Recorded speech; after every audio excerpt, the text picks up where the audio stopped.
Two suns burned high above the wide alien sky, their light falling heavy on dry grass and broken fences. In the empty fields, a green-skinned widow walked slowly, her small child clinging to her arm. She had once lived with a clan, a husband, and a full home, but now all that was gone. The war had taken everything. Her stomach ached with hunger.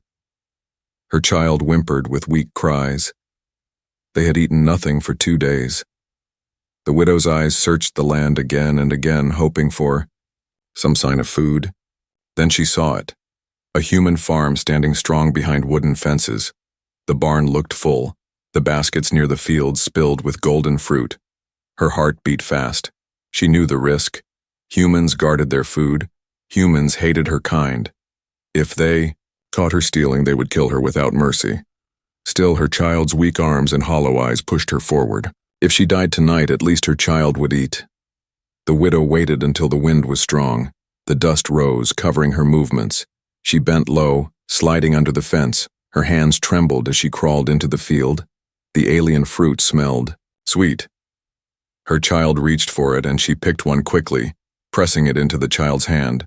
But just as she reached for a second fruit, a heavy voice struck like thunder. "Stop right there!" The widow froze. Her chest tightened. Slowly, she turned. A man stood before her, a human farmer. His beard was thick, his face rough from years under the suns. His eyes burned with anger.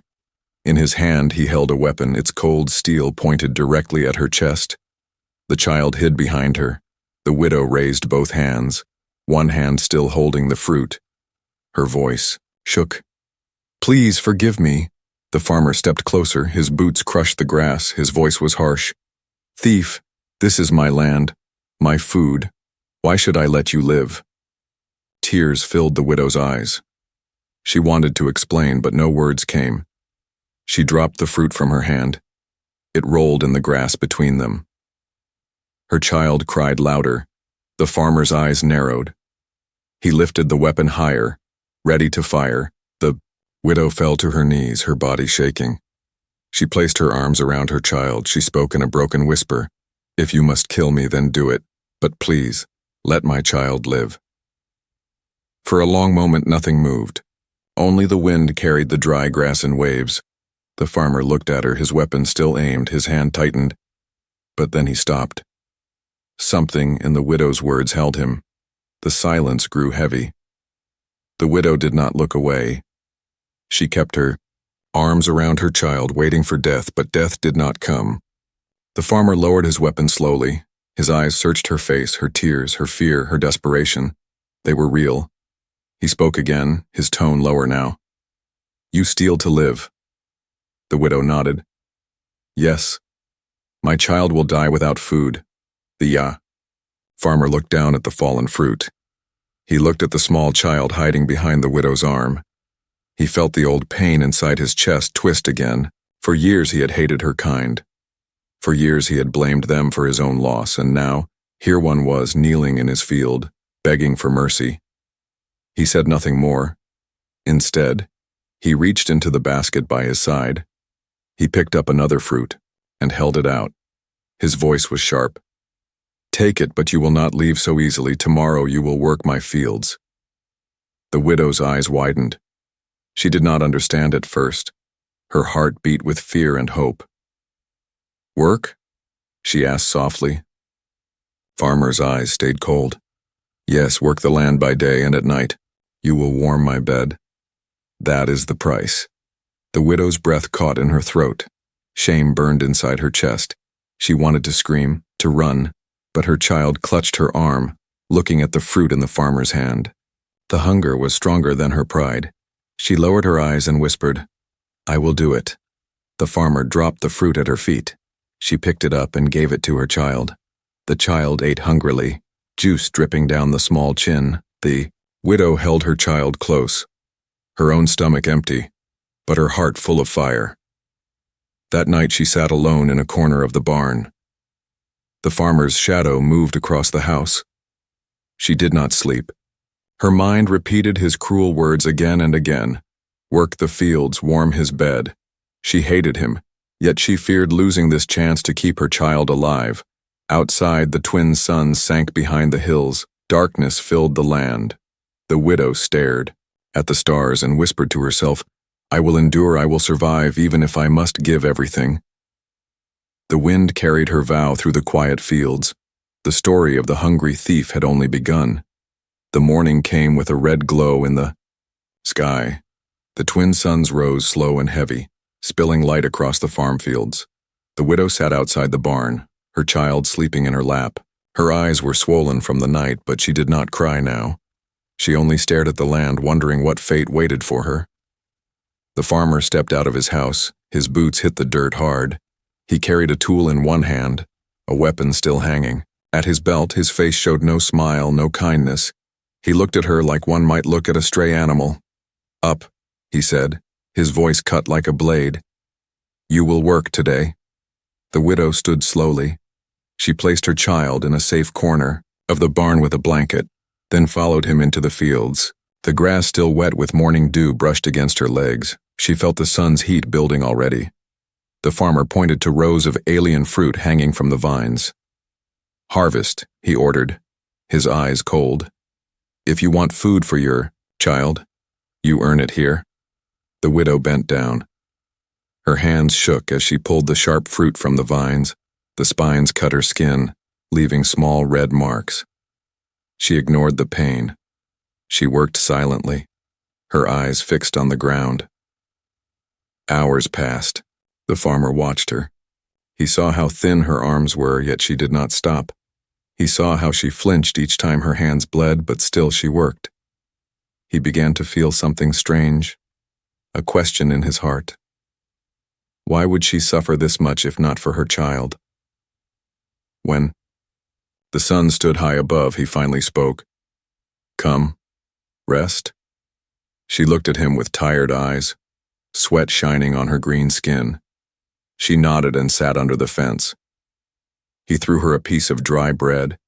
She caught it in her hands and broke it into small pieces. She gave every bit to her child first, eating nothing for herself. The farmer stared at this. His jaw tightened. His memories returned. He remembered his own wife, his own little daughter, both gone in the war. He had hated the aliens ever since, blaming them for his pain. Yet watching this widow, he felt a crack forming in the wall he had built around his heart. Still, he did not let softness show. He spoke again, his voice sharp. "You are mine now, you will stay here, work my fields by day." He paused, his eyes narrowing. "And at night you will warm me." The widow froze. Her throat tightened. The bread turned bitter in her mouth. She lowered her gaze. She wanted to refuse. She wanted to spit in his face, but her child leaned against her, safe and fed for the first time in days. "The choice was no choice at all," she whispered, her voice small. "I agree." The farmer did not smile. He only turned back to the fields, leaving her with the words heavy in her chest. As the day passed, the widow worked harder. She carried baskets full of fruit. She pulled weeds. She fixed fences with her bleeding hands. The farmer gave few words, but his eyes never left her. He studied her as one might study a dangerous creature, not sure if it would bite or bow. At night, the air cooled. The stars shone above the quiet land. The widow sat on the floor of the barn again, her child asleep beside her. She wrapped the blanket tighter around the little body. Then she looked toward the farmhouse, light glowing through the window. She knew what the farmer expected. Her heart pounded. She hated him. She hated herself for agreeing. But she also remembered the sweet sound of her child eating. The life returning to small cheeks, she whispered to herself. "I will endure, one night, one day at a time, until I find another way." The door creaked. The farmer stepped inside the barn, his shadow long across the floor, his face unreadable. He looked down at her, then at the child. For a moment, silence filled the space. The widow waited. Her hands gripped the blanket, her breath shallow. The farmer finally spoke, but his voice was lower than before, almost uncertain. "You will come to the house." She stood slowly, her legs weak. She followed him into the farmhouse. The walls smelled of wood and old smoke. On a small table stood a picture, worn from years. The widow's eyes caught it. Inside, the frame was the image of a woman and a small human child, both smiling, both gone now. Her heart trembled. She understood something then. The farmer's bargain was not only about hunger or power, it was about loneliness. It was about pain. He was broken too, but the widow did not speak. She kept the truth locked inside her heart. She only nodded. She would survive here somehow. That night she lay awake, staring at the ceiling, her child safe in the barn, the farmer restless in his chair nearby. Neither of them spoke. Yet both knew something had changed. The deal was cruel, but it tied their lives together. And outside, the twin suns sank again, leaving the farm in darkness. A bargain had been made, one that would shape their fates forever. The nights on the farm were long and heavy. The widow lay awake many times, her child curled beside her in the barn. The deal she had accepted weighed on her heart. She had given her pride away, but her child had food, and that alone kept her alive. Yet the farmer was a strange man. He had given her cruel terms, but he had not forced himself upon her as she feared. Instead, he kept his distance most nights, watching from his chair, speaking little. His silence was heavy, and it made her wonder what storm lived inside him. One evening, as the stars shone bright and the fields whispered with wind, the widow left the barn quietly. She walked barefoot to fetch water. Her hands ached from the day's work. Her back burned from carrying heavy baskets. As she passed near the farmhouse, she heard a sound. It was a voice, soft and trembling. She stopped, pressing her ear to the wall. Inside, the farmer was speaking. Not to her, not to anyone alive. His voice cracked as he whispered, "I miss you, Sarah. I miss you and little Anna." The widow's breath caught. She leaned closer. His voice grew heavier. "They burned in the fire. The war took them. Your faces are all I have now. Every day I see the monsters who killed you, and now one of them sleeps in my barn." The widow stepped back. Her heart pounded. He was speaking to the picture on the table, the picture she had seen once before. The woman and the little girl smiling forever in a frozen frame. His pain was raw, and it cut deep. For the first time, she understood why he had looked at her with such hate. She wanted to leave, to return to her child, but her feet stayed. His grief was too heavy. She could feel it pressing against her own chest. Her husband had died in the same war. She too had begged the skies for answers that never came. In that moment, enemy and enemy shared the same wound. The farmer's voice grew angry. "But I cannot let her go. She is here now. She stole from me and she owes me. I will not be weak. I will not forgive." His words struck like knives. The widow turned and hurried back to the barn. That night she held her child close, whispering into the darkness, "We live among ghosts. He hates me because I breathe, but I cannot leave. Not yet." The next day, the widow worked in the fields again. The farmer gave her orders without looking at her face, but she saw the way. His hand trembled when he passed the picture in the house. She saw the shadow in his eyes. He was not only a farmer, he was a man carved by sorrow. As the days turned, the air between them shifted. Sometimes the farmer left food by the barn door without speaking. Sometimes he stood in the fields, staring at the horizon for hours. The widow did not thank him, and he did not ask. Still, something unspoken began to grow in the silence. One night the peace was broken. The widow had just settled her child to sleep when she heard horses in the distance. The ground trembled. A shout tore through the dark. "Raiders!" The widow's blood froze. She ran to the door of the barn and saw torches blazing at the edge of the fields. Men with wild faces rushed forward, their weapons flashing in the firelight. The farmer ran out with his pistol, shouting, "Stay back!" The raiders laughed and spread across the farm. They smashed fences, kicked over baskets, and set fire to dry grass. The farmer shot once, then twice. 2 men fell, but more came. The widow grabbed a farming tool, her hands shaking. Her child screamed inside the barn. Her heart told her to run, to take her child and escape into the hills. but her eyes turned to the farmer fighting alone against a swarm of men. For a moment she saw not an enemy, not a cruel man, but a broken soul fighting for his home, and something inside her made her move. She rushed forward, swinging the tool with all her strength. The sharp end cut into a raider's arm. He screamed and fell back. Another came at her. She struck again, her hands burning with fear and rage. Side by side, she and the farmer pushed against the wave. The night roared with fire and steel. The widow's blood spilled from a cut on her arm, but she did not stop. Her child's cries filled her with strength. The farmer fought with fury, his teeth bared.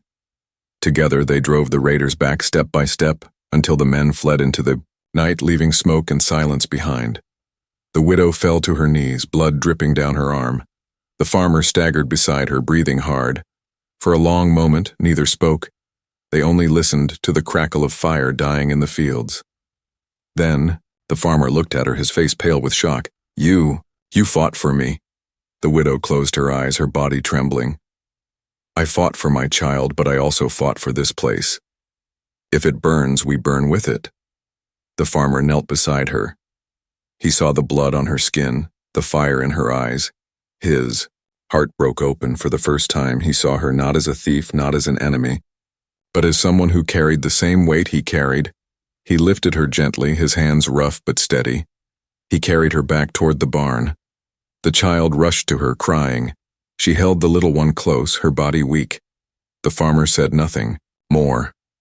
But that night he fed the child with his own hands. And when the widow opened her eyes again, she saw something she had never expected. Her child safe in the arms of the man who had once sworn to hate her kind. The farm was silent after the raid. Smoke curled in the air, the smell of fire and blood clinging to the fields. The widow sat in the barn, her arm bandaged with rough cloth. Her child slept against her chest, safe for now. She stared into the darkness, her heart pounding with questions. Why had she fought beside the farmer? Why had she risked her life for him? He had offered her only shame and hard labor, yet in the fire and chaos she had chosen to stand with him. She whispered to herself, "I should have run." But deep inside she knew why she had stayed. The farmer entered quietly. His face was pale, his shirt torn and stained. He looked at the child, then at the widow. His eyes held something new, not just anger, not just pain, but a strange respect. He said nothing, only placed a bowl of water near her before walking out again. The next morning the suns rose over fields scarred with ashes. The fences were broken, half the fruit destroyed. The farmer stood in silence, his jaw tight. He had worked for years to keep this land alive, and in one night raiders had nearly ruined it. The widow stepped outside, her arm still weak, but she carried herself tall. She saw the ruin and felt guilt twist in her chest. If she had not stayed, if she had not fought, the farm would be gone, completely. She looked at the farmer and spoke softly. "We can fix it." The farmer turned, his eyes sharp. "You speak as if this place is yours." She lowered her gaze. "I fought for it, I bled for it, my child will not survive if these fields die." His anger faded, replaced by silence. At last he nodded. "Then we rebuild." The work was harder than before.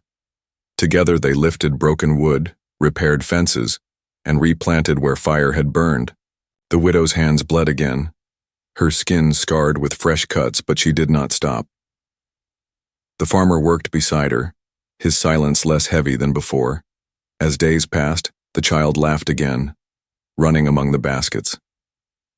The sound surprised the farmer. He had not heard laughter in his home since his own daughter was alive.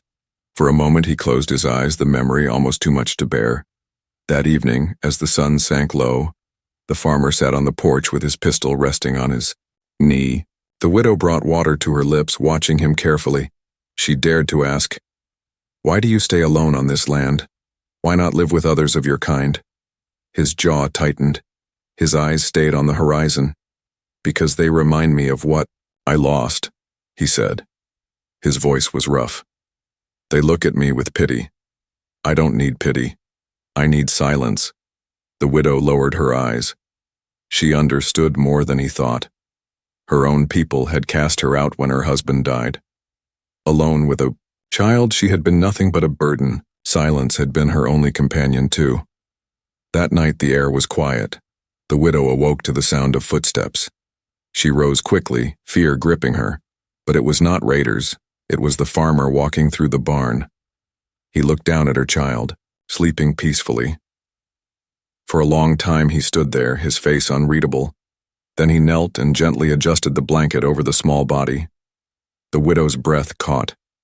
She had never seen him move with such care. In the dim light, she saw a man broken by grief yet still capable of tenderness. Days became weeks. The fields began to heal.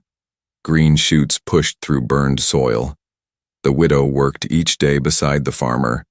At first they exchanged only short words, commands, and answers. But slowly the silence softened.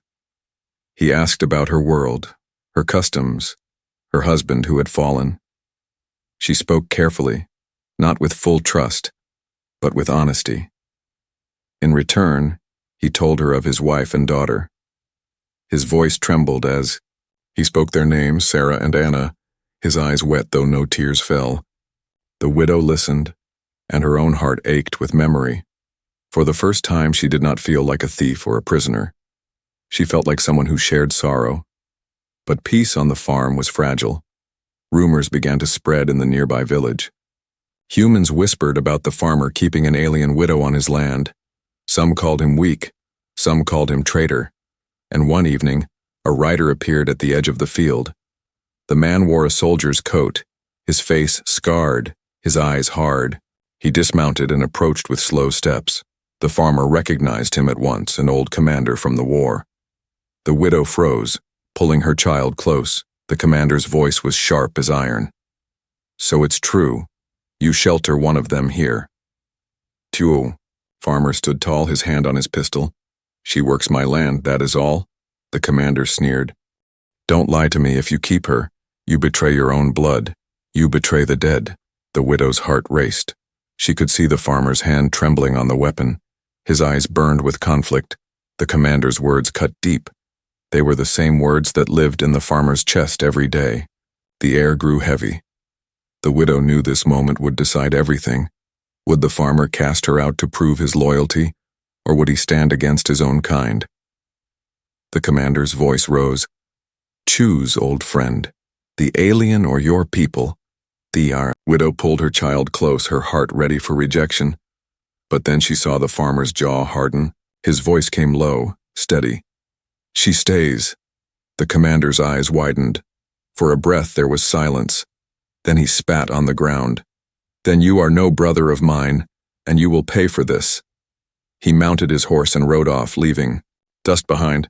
The widow looked at the farmer, her chest tight. He turned away, his face carved with steel. "You are safe here," he said. His voice cracked.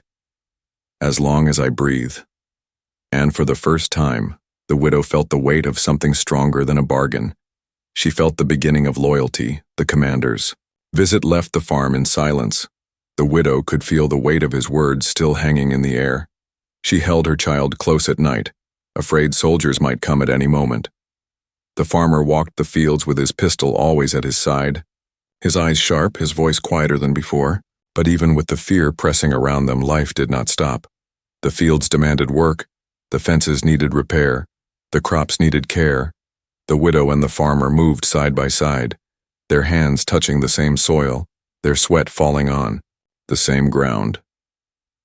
At first they spoke little, but as the suns turned and days passed, small words slipped between them. The widow asked, "Do all humans grow food this way?" The farmer nodded. "Most do, though some take instead of build," she whispered, "like the raiders." He gave a bitter laugh. "Yes, and sometimes like the soldiers too." Her child laughed often now, chasing insects among the baskets. The sound softened the farmer's face. Sometimes, for a moment, he almost smiled. He would glance at the child and then turn away quickly, as if afraid of his own feelings. One evening, when the suns had sunk low and the fields glowed with gold light, the widow found herself looking at him differently.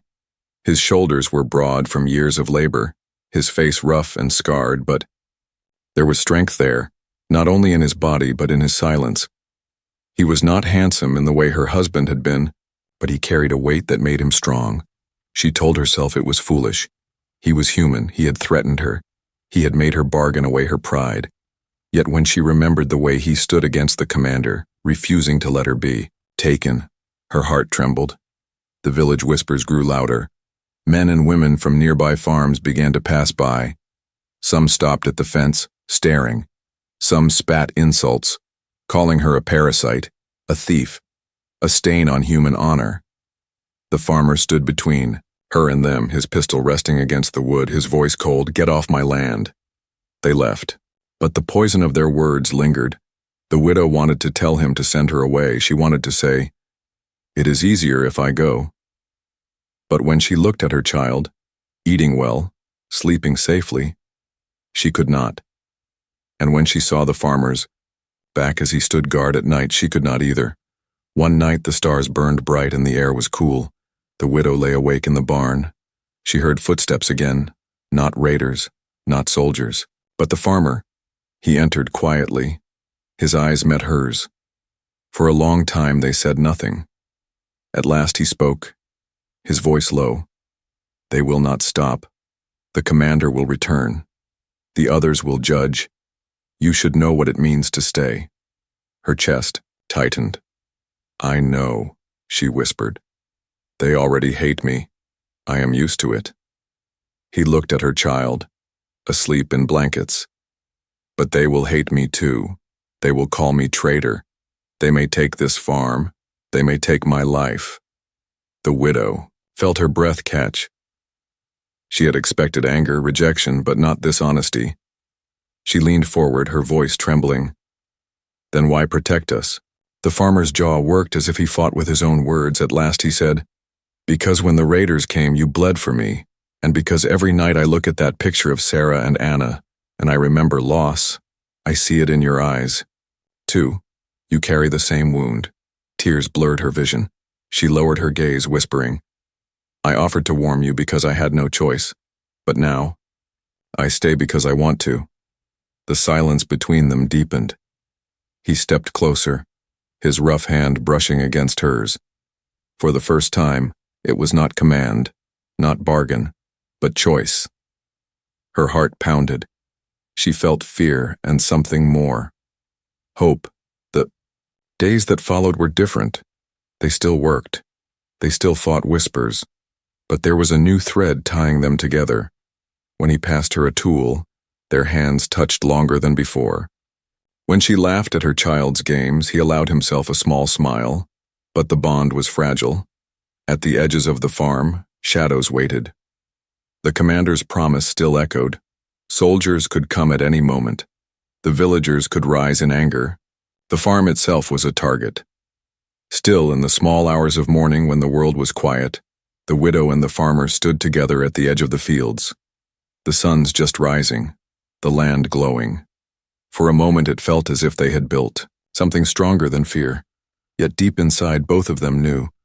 Fragile bonds are the easiest to break, and when the storm returned, it would test whether their bond was built of straw or of stone. The bond between the widow and the farmer grew day by day. It was not loud, not spoken with grand words, but quiet and steady, like the roots of a tree. Yet even as their hands brushed in the fields and their eyes lingered in silence, a shadow hung over them. The commander's promise, the widow knew he would return. The farmer knew too. He sharpened his tools each evening, cleaned his pistol, and stood watch as the sun sank. The child played without fear, but the adults carried the weight of waiting. It was late afternoon when the sound of hooves broke the quiet. Dust rose from the road. Soldiers appeared at the fence, their armor glinting under the twin suns. At their front rode the commander, his scarred face twisted with anger. The widow pulled her child close. Her heart raced. The farmer stepped forward, his pistol in hand, his shoulders straight, his eyes hard. The commander dismounted slowly, his voice rang cold. "I gave you a chance, old friend, I warned you, and yet here she stands, still on your land, still breathing your air. The farmer's voice was steady. She works here. She is under my roof. She stays. The soldiers behind, the commander muttered.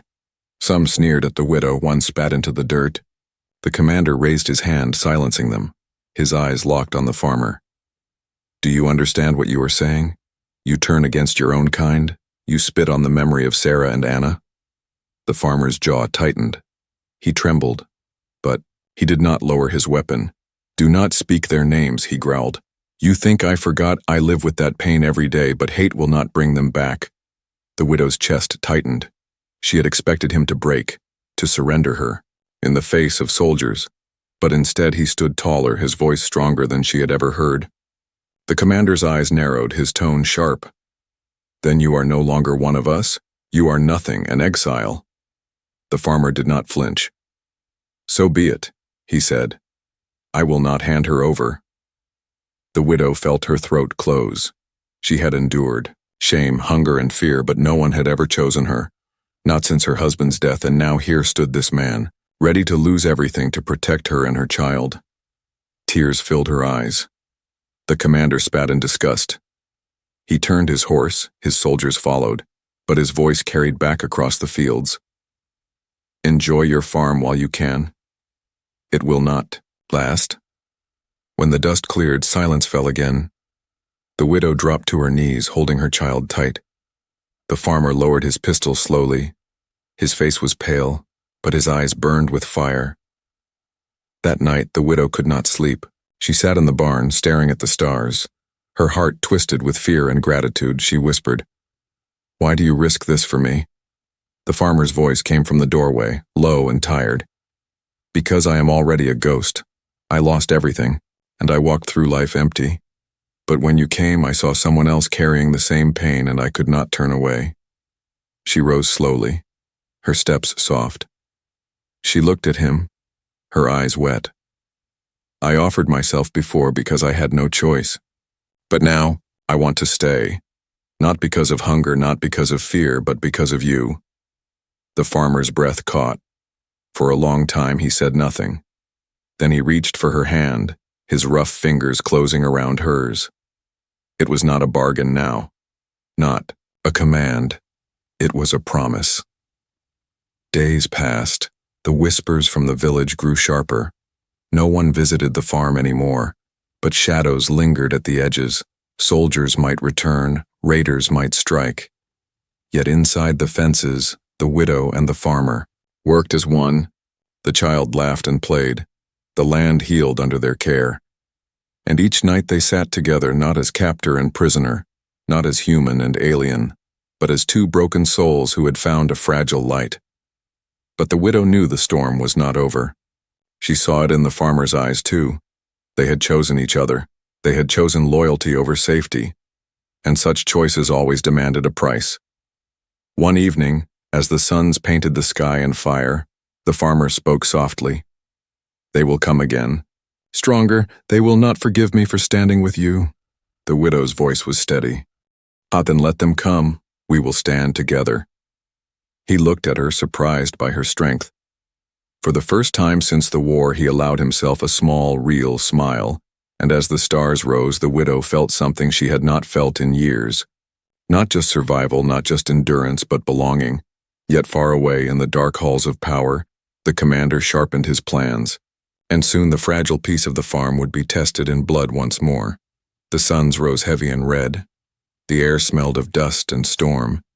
The widow stood in the field with her child, her hands gripping a basket, but her heart far away. She knew.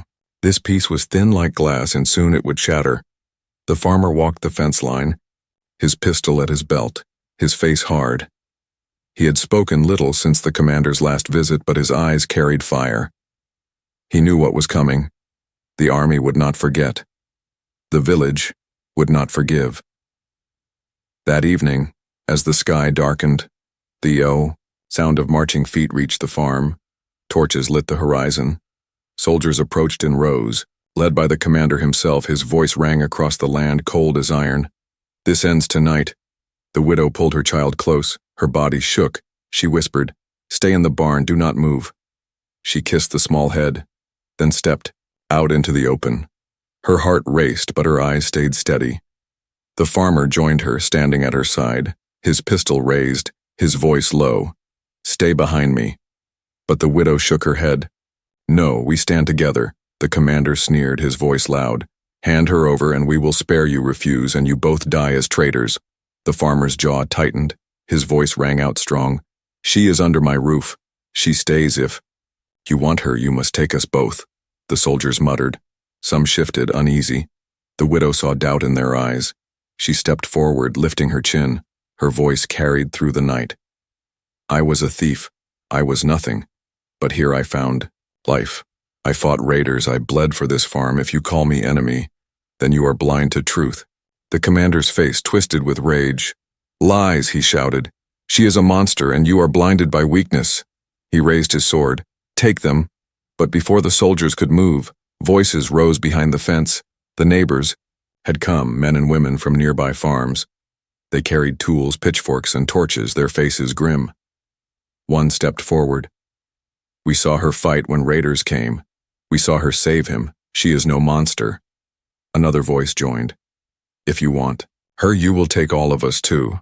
The commander's eyes widened. He looked at the crowd forming in the fields.